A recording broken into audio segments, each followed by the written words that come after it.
Matthew and Luke both had Mark as one of their sources. So you had Mark as a source. Matthew and Luke copied Mark, but Matthew and Luke have a number of sayings of Jesus not found in Mark. And so most scholars today continue to think that Matthew and Luke had access to some other written source of information that they call Q. Q is a group of Jesus sayings that Matthew and Luke had access to. Matthew has some materials not found in Mark or Luke, so they say, well, that came from some other sources, and Luke has some material not found in Mark and Luke, so that's other sources. Okay, so you got Matthew, Mark, and Luke, but you also have Q and M, Matthew's special sources, and L, Luke's special sources.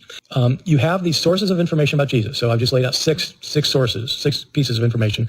These modern scholars are so ignorant and terrified to acknowledge how we currently determine eyewitness testimony as reliable. They would rather credit books that don't even exist, with no tangible evidence to conclude they ever existed, rather than to acknowledge the evidence regarding eyewitness testimony. Too similar, coerced. Too different, made up. Same story with minor variances like we observe in the Gospels. Bingo, it's authentic. It's not that hard to comprehend. Look at all of that material. Matthew, Mark, Luke, Q, M, and L. Okay? All of that together. Jesus never calls himself God. Jesus never calls himself God. The Synoptic Gospels, Matthew, Mark, and Luke, as well as John, all state that John the Baptist was declaring himself preparing the way for the Lord, who he would later identify as Jesus. Quoting Elijah in Isaiah 40, Jesus would later identify John the Baptist as the reincarnation of Elijah, putting this prophecy into perspective. The voice of one crying in the wilderness, "Prepare ye the way for the Lord." Isaiah 40 makes this exact same statement as prophecy.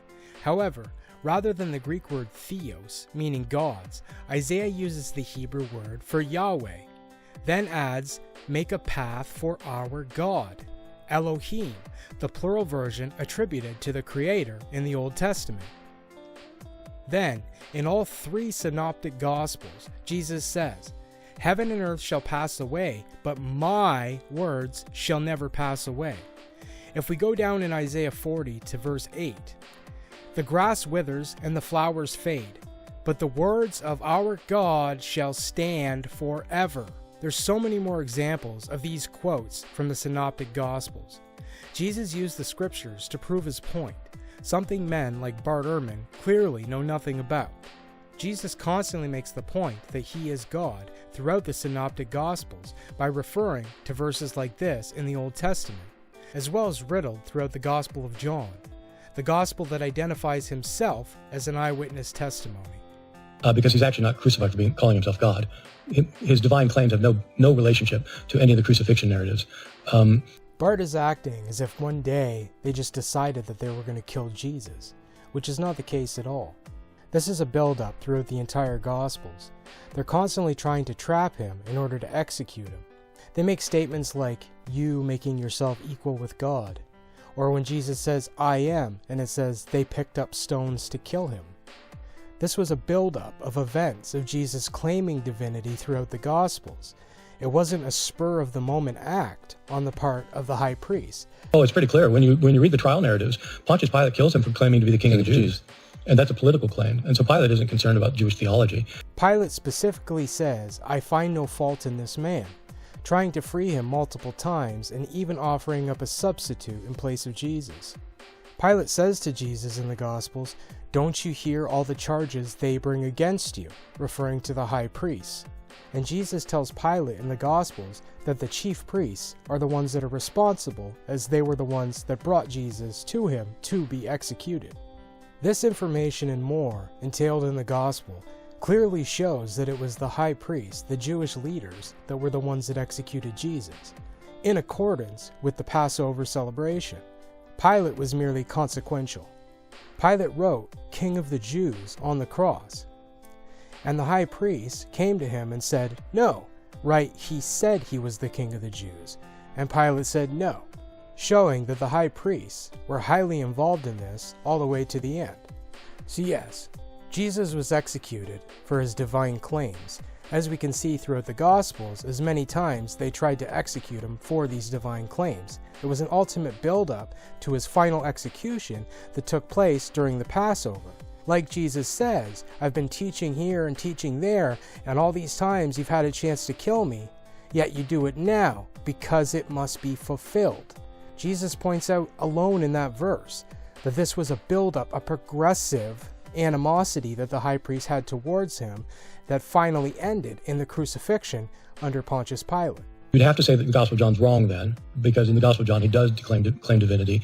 The Gospel of John is more depth than the crucifixion, as well as many other stories, because John was with Jesus through the entire crucifixion.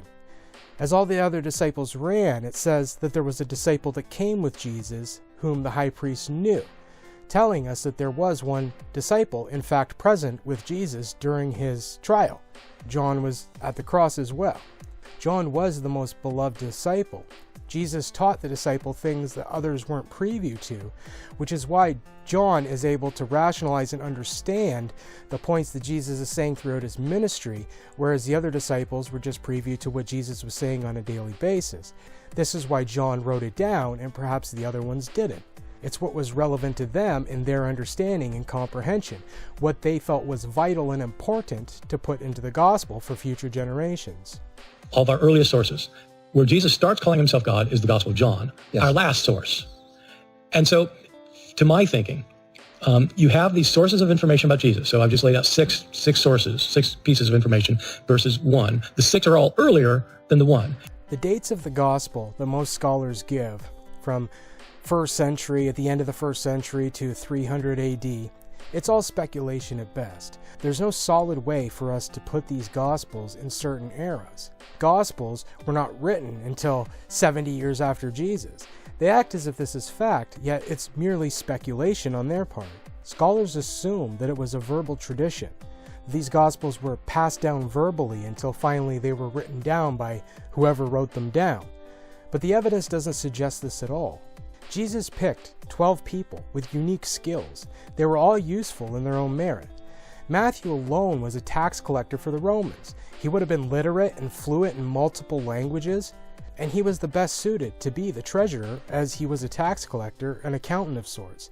Yet we don't see him as the treasurer. We see Judas, less qualified, as the treasurer. Why could that be? Likely because Matthew was suited better to be writing down what Jesus was saying. Like, that bit just isn't important enough to bring up?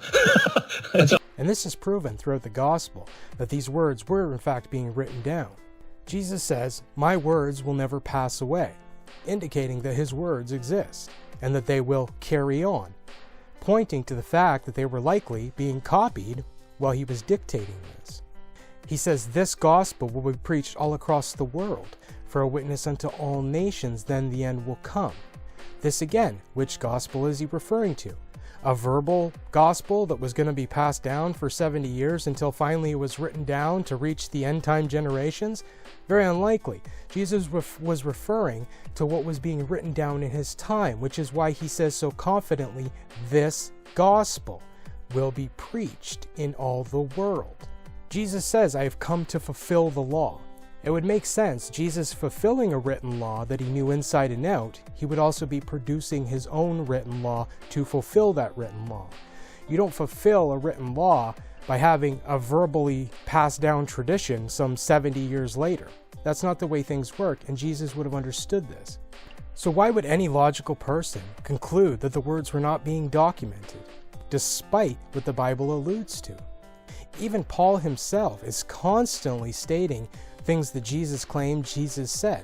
And he even calls the gospel his gospel. He's referring to a gospel that is his, in his possession, that he teaches from. He says things like, "Of the Lord I have no command," as he goes on to talk about, is it better to be single? Well, if we look at the gospels, Jesus didn't touch on this. So of course Paul had no command from the Lord through his gospel, or as Paul called it, my gospel. All the evidence points to there being gospels at the time of Paul. It was likely because they wrote it down as they went. This would be logical. It's what the evidence alludes to. Not ironically, we see the teachings of Jesus throughout the Gospels are all very, very similar, almost identical. But then when we see random events occur, these different narratives that aren't sitting down listening to Jesus, this is where we see the main variations, which is perfectly in line with people remembering versus being dictated and writing it down. So in conclusion, the Gospels were eyewitness testimonies. They were written through the ministry of Jesus. As Jesus spoke, they were being written down. Messiah in most Jewish thinking at the time, and in certainly Roman understanding of Jewish thinking, is that the Messiah is the future anointed one, the King of Israel. Well, that's the literal meaning of the word Messiah. Yeah, it's the name. Christos is the Greek word. Mashiach is the Hebrew word. It's referring to the king who gets anointed during his coronation ceremony. Christ, Messiah, just means anointed one. And of course, this is I suppose Jews at the time would consider the anointed one to be something like an early king of Israel. So The Lord shall go forth as a mighty man. He shall stir up jealousy like a man of war. He shall cry, yea, roar. He shall prevail against his enemies. The Lord shall go forth as a mighty man. The Lord shall go forth as a mighty man. Like, that bit just isn't important enough to bring up?